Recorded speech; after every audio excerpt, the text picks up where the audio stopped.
Welcome to the My Creative Days podcast, where we will talk about all things DIY, home decor, decorating tips, and creating a beautiful home on a budget. I am hoping our time together will spark a creative idea, help you plan your next DIY, or inspire you to finally tackle that project you keep putting off. Grab your favorite cup of motivation and let's chat.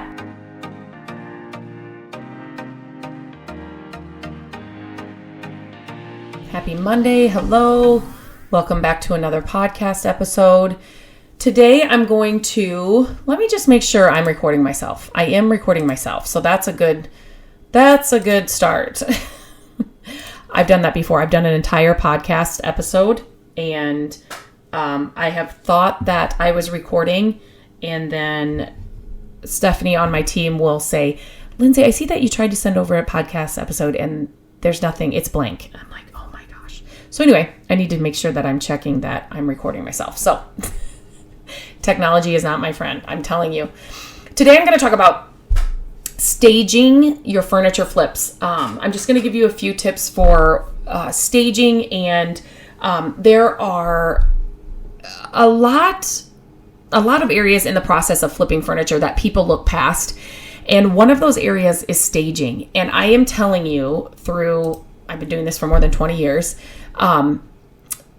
the staging can make or break your sale. And so it's so super important, and it can be so super simple. If you just, as you do it more and more, it literally becomes so simple, and you just know that these things have to happen, or that you have to have these elements, in this staging process, and it just becomes super simple. So if you are flipping furniture to sell, please do not look past the staging process. And let's just say you finish a dresser and you finish it out in the garage. That's where you paint and finish furniture. And then you just set the dresser in the middle of the garage and you take a photo. You have nothing on it. You have nothing around it. It's just a dresser inside a garage. That photo, people will scroll right past that. It's nothing exciting. They can't picture it in their home. It may be the color, but they can't really figure it out. It's just a dresser in a garage. It doesn't stand out to the buyer. So you need to make an effort in the staging to make it stand out to the buyer, to make them stop scrolling, depending on where you're selling it. This is, if you're selling it where you need photographs, so that means online, on an app, on your website, on Etsy, your Etsy shop, staging is important. But on the flip side, if you are selling in a booth, at a flea market, at a yard sale, anything like that, where people are physically able to get in and look at your piece, staging is equally important. We host sales here at our house twice a year, every year, because a lot of the reason is I'm constantly redecorating and I'm constantly picking up things because I am photographing things all the time. For the website, mycreativedays.com, I am constantly taking photos. So I need things for staging for multiple things that I'm posting and doing. So I'm constantly either redecorating, or I just constantly have staging items that I'm getting rid of. And it's amazing, even at a sale where people are physically there, when you stage a scene, quote unquote, or you stage a dresser or a buffet and actually decorate it, people can see what this could potentially look like in their home. Oh my gosh, did you see how she did that with the dresser? Or did you see how she decorated that with the buffet? That's what I want in my house. I want to reproduce that in my house. So I'm going to buy that, I'm going to buy that piece of furniture and I can decorate it that way, or whatever. And if your staging is really good, you will actually make more money because people will be offering to buy the items that you staged with. That is happening more and more with me.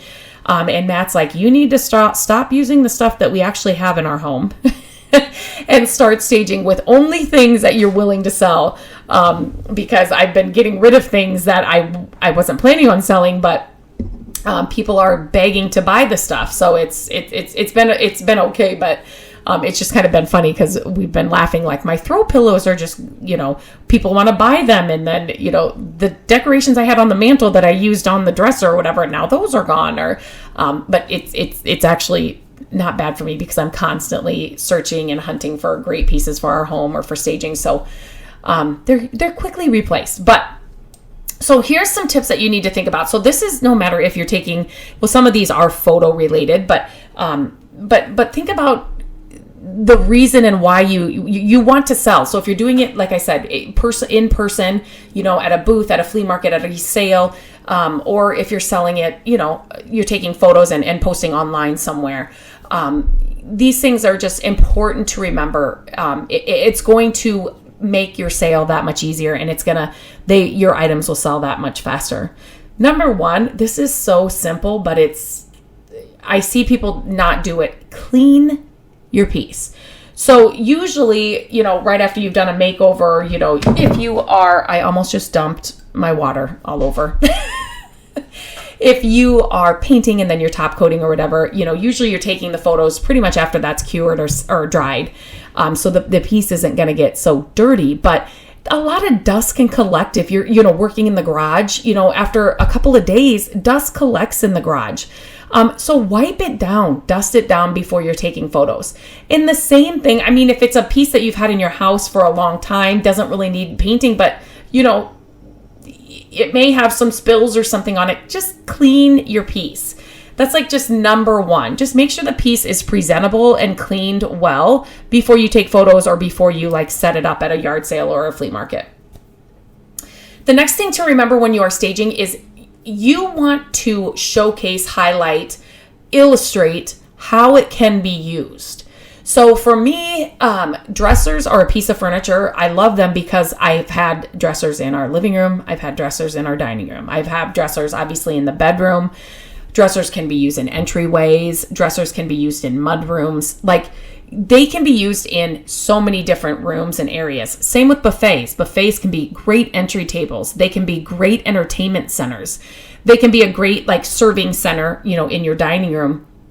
But it's when you can highlight different ways to use pieces of furniture, the people that are looking to buy these pieces, sometimes they don't have the creativity that you have, that they can picture it in different areas. So if you've got a great piece, let's just say you've got a buffet that would look amazing as an entertainment center, stage it that way. Stage it as an entertainment center. If that buffet would be amazing, as a serving sideboard in a dining room, stage it that way. Put, out serving platters and maybe a stack of plates and maybe a tiered tray that's got, maybe set up a coffee bar on it. Just highlight how the piece can be used in different ways when you're thinking about staging. A dresser doesn't have to just be in a bedroom next to a bed. Think beyond that. Next is the whole decorating, that's what most people think when they hear staging. It's I have to decorate it. Staging is so much more than just decorating it. But I'm not talking about that in this podcast, but decorating is a little bit of staging, but it is an important part.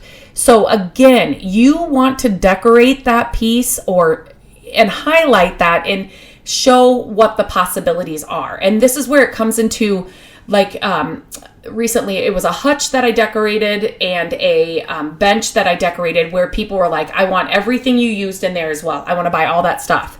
They wanted that exact look in their home, and they wanted everything that I used to decorate it with in their home because that's what the look they wanted.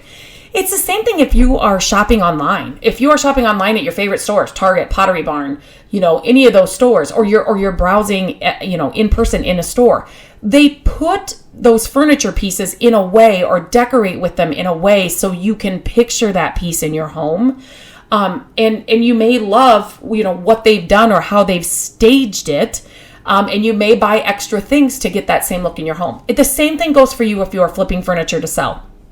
And when you are staging it to sell, you want to decorate that piece and give the buyer a good glimpse into what this piece can look like, how it looks decorated. And don't just think things on top of a dresser or things on top of a buffet. Add a big basket or a couple of baskets underneath a buffet. Maybe it's you have a chair that you could set next to a dresser. Maybe you've got I'm trying to think of some of the other things. The things that are hung on the wall behind your piece also tell a story. So think of the actual piece itself, but then put the story together with what's around the piece. Like, you don't want to, like if it's a chair on the side of a dresser and then you've got some art or some mirrors hung on the back wall behind the dresser, then you've got a basket with some, throw blankets spilling out of the basket in front of the dresser. Like you're just trying to create a scene and you're trying to illustrate it and show the buyer, this is what this piece can look like in your home. So definitely decorating your piece or decorating around it is important, but it's a part of the staging. The next big part that is lighting. So when you are staging, especially this is more for your selling online, lighting is so important. Do not take pictures of your dresser or whatever you're selling inside a dark garage, a dark basement, a dark bedroom. Don't do it. Pull it out, find where you get the most natural light in your home. And I don't care if it's you're putting a dresser in your living room. Move your other furniture out of the way, but that living room wall, like for us, our living room wall is a really good area for me to take photos. We also have a Three Seasons porch where there's windows all around, so that gets tons of natural light. But move everything out of the way. It takes a little bit of extra work, but if you get good lighting in your living room, set the stage with the way you decorate, set the story of the dresser in the bedroom in your living room. Like lighting is so important. I see so many people list items for sale and the lighting is just like, or like people inside my private furniture flipping group or people that have taken my course, they will send me photos and they'll say, what's wrong? Like this isn't selling. And the only thing that's wrong is the lighting. It's like, take that dresser out of that dark garage. Like people can't see it. You definitely need to pay attention to lighting when you're photographing your pieces to flip. And then another tip is to always, so for as far as decorating and your staging items, always have staging items on hand. And if you are flipping, a lot of furniture, you want different items. You don't want the same things over and over in the same photo, on different pieces of furniture. So number one, always use what you have on hand, especially when you're just starting out. You've got enough in your house that's, you're decorating your home with, that'll work. After that, browse yard sales and thrift stores. You can find so many great things inside thrift stores and at yard sales for pennies that you can kind of use to stage your items. And when you're shopping for those items, remember, you're trying to create a story. So kind of get things that you can, what do I want to say? Items that are going to be kind of universal. So it's like old books, coffee table books, baskets, vessels and vases, faux flowers and stems, small clocks, like things that are kind of universal and not so, pinpointed to like one piece of furniture or one like holiday or one, what am I trying to say? Season. You want something that's going to be more universal that you can use on more pieces and throughout the entire year. But it's good to have those things on hand. And like for me, I'm constantly, I just love the thrill of the hunt will keep me going to thrift stores and yard sales and all those things. So I'm always picking up things here and there. And a lot of the times I do sell some vintage items on my online shop on Instagram. You can find that at My Creative Days Shop on Instagram. So I am picking up a few more items than I normally would now that I'm doing that. But I'm just always, I'm rearranging things in our home. If I find something better, something else goes out. And so it's just a constant revolving door of just good items, props, and things that I can use when I'm staging my items. So that's all I was going to talk about today. I thought, do I have one more? I don't. I went through all 5. Staging is so important. It's like I said, it can make or break a sale. These 5 things that you should be thinking about will make the biggest difference. You need to find where the best lighting is for your photos. You need to clean your piece. You need to set the stage. You need to share the story. You need to Show them how the piece can be used. Have props and staging items on hand. Use what you have in your own home. But then be on the lookout. Take an afternoon and head to your local thrift stores. If there's yard sales in your area, head to those too. And just see if you can find, give yourself $20 or give yourself $30 and see what you can find. See if you can find just a couple more pieces to have on hand so you can switch things up and it doesn't always look the same. But do not sleep on the staging process. It is a huge part of the flipping process, to say that word again, but you can't overlook it. It's super important. Once you start knowing it and doing it over and over again and seeing the results of what a little bit of effort into the staging process does, it'll be second nature and it'll take you no time at all. But definitely make staging a huge priority in your flipping when you're going to sell your flip pieces. So I hope those helped. I would love to hear from you. What other questions do you have? It can be about anything. Send us your podcast topics you would like me to discuss here on the podcast. Email me, Lindsay@mycreativedays.com, or you can always reach out to me on Instagram at mycreativedays. I'm always looking for your questions and things that you want me to talk about here on the podcast. If there's a guest you would like to hear me have on here, let me know that as well. All of your questions and comments, they are always confidential. I don't ever say who sent it in, but I do always say if one person has the question or a topic they want me to talk about, at least 3 other people do. So please send them in. They are super helpful for me. So until next week, guys, I hope you have a great week. Hello, friends. Thank you so much for listening to the podcast. I'm grateful that you tune in every week and that you share the show with your family and friends. I love having creative chit chats with you, and my hope is that this podcast will inspire you to try a new project, start a DIY that you've been putting off, and decorate your home exactly how you want it.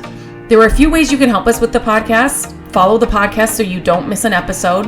And if you could take a few minutes to leave the podcast a review, that would help us so much. Again, thank you for being here, and I look forward to our chat next week. Bye-bye.